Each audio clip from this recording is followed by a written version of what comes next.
Waverly Hill was a place no one talked about anymore. Tucked deep in the hills of West Virginia, the town barely registered on maps. It had once been a quiet mining village, the kind of place where everyone knew everyone. But over the years, people left. The mine shut down, the school closed, and one by one, the houses were boarded up. What remained was a skeleton of a town, surrounded by thick woods and stories no one liked to tell. In 2012, James Holloway returned to Waverly for the first time in 17 years. His father had just died, and the family home, an old two-story farmhouse, was now his. James was 31, divorced, and tired of city life. He told himself he needed time to think, to regroup. A few weeks in the country would do him good. But deep down, he felt something pulling him back to Waverly. Something unresolved. He arrived in early September.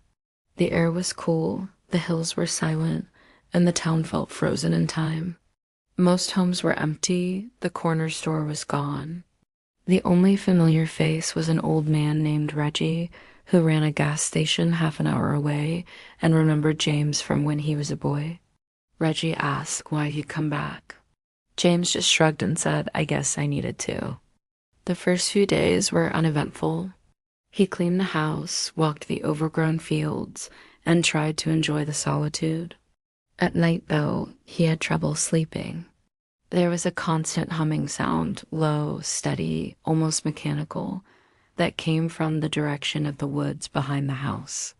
He tried to ignore it, blaming power lines or distant trucks, but there were no power lines near the woods, and no roads either.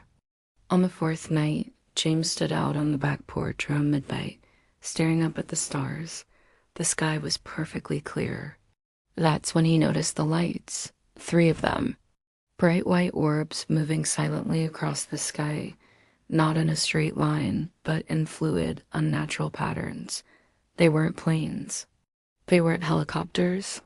They moved too fast, too smoothly, and without sound. He watched them for nearly 10 minutes, frozen. The lights danced and pulsed, sometimes stopping midair, sometimes merging together into one. Then, just as quickly as they had appeared, they shot straight up and vanished. The next morning, James drove to Reggie's gas station. He described what he'd seen, trying to make it sound casual. Reggie just stared at him for a long moment, then quietly said, "You shouldn't be out there at night, not around Waverly." "Not this time of year." James pressed him for more, but the old man clammed up.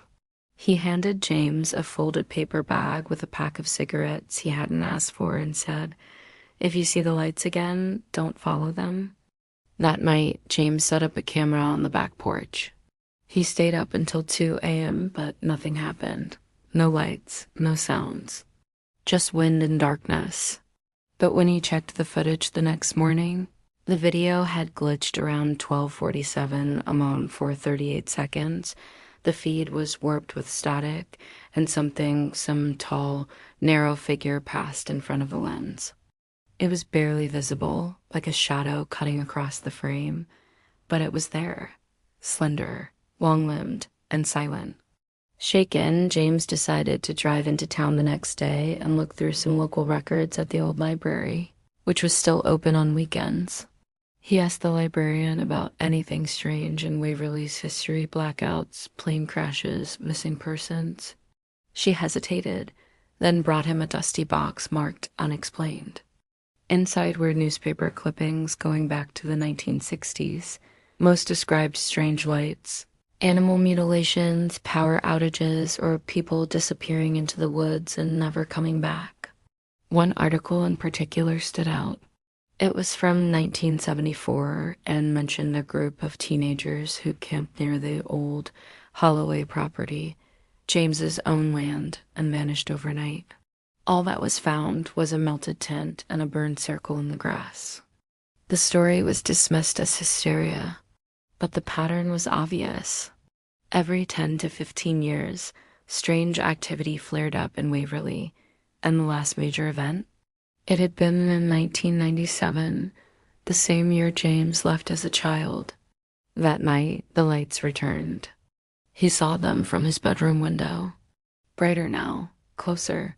They hovered just above the tree line behind his house, completely still. Then, without warning, a blinding beam shot down into the woods. It wasn't light, it was something more intense.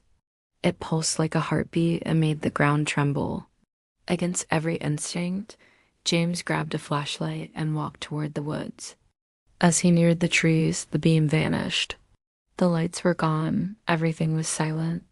But deep in the woods, maybe 200 yards in, he found a clearing he didn't remember being there. In the center of it was a perfectly smooth circle of scorched earth. No grass, no leaves. Just blackened dirt and a faint vibrating hum that seemed to come from underground. He stood there, breathless, until the hum stopped. Then he turned and ran home. The next day, he found strange footprints on his porch. Not human. They were narrow, like deer hooves, but too symmetrical. 4 toes, each ending in a rounded point. They led to the back door and then stopped. No exit trail. Nothing in the dirt or grass beyond. James didn't sleep that night or the next. He stayed locked inside with a knife and a flashlight. He boarded up the windows. He thought about leaving, but felt like something was watching him. Like if he left, it would just follow. On the 5th night, around 3 a.m., every light in the house turned on at once. Not a flicker, fully on, then off, then on again. And outside, in the field behind his house, stood 3 figures. They weren't men. They were tall, impossibly thin, with elongated heads and glowing eyes like white fireflies. They didn't move. They just stood there, watching. James never remembered going to bed that night. He just woke up on the floor the next morning with a splitting headache and a trail of blood running from his nose.